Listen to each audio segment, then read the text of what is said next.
In this video, we are going to learn how to use the pipe function on your BotX welder. In the pendant, we're going to go into BotX, over to Add New into Pipe, and we're going to click on the pipe header, and that'll bring us to our how-to screen. So now on our robot, we're going to use that black free drive button to set our approach point about 4 to 6 inches from our workpiece. So a single press of the blue button, and then a long press to move into the weld start. For the pipe, we need 3 points. So we're going to have a weld start and then 2 more points, kind of in the shape of a peace sign. So we'll go in and create that weld start.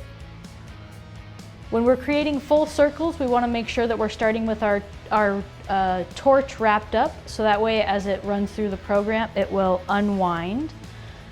So I will give it a single press to create that weld start, and then a long press to move into the weld path. And I will now go about 1/3 of the way around the circle.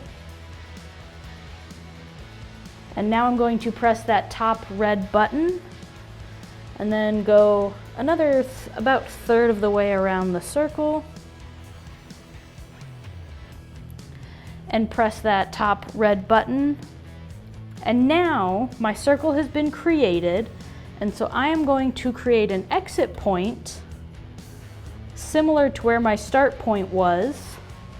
So I'm going to press and hold that blue button, and then give it one short press to create an exit point. And now we can press play.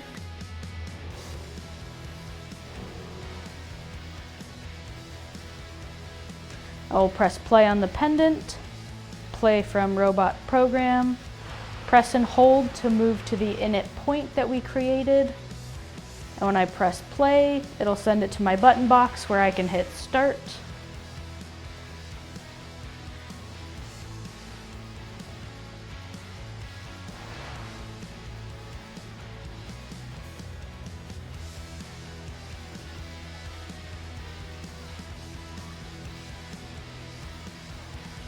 Perfect.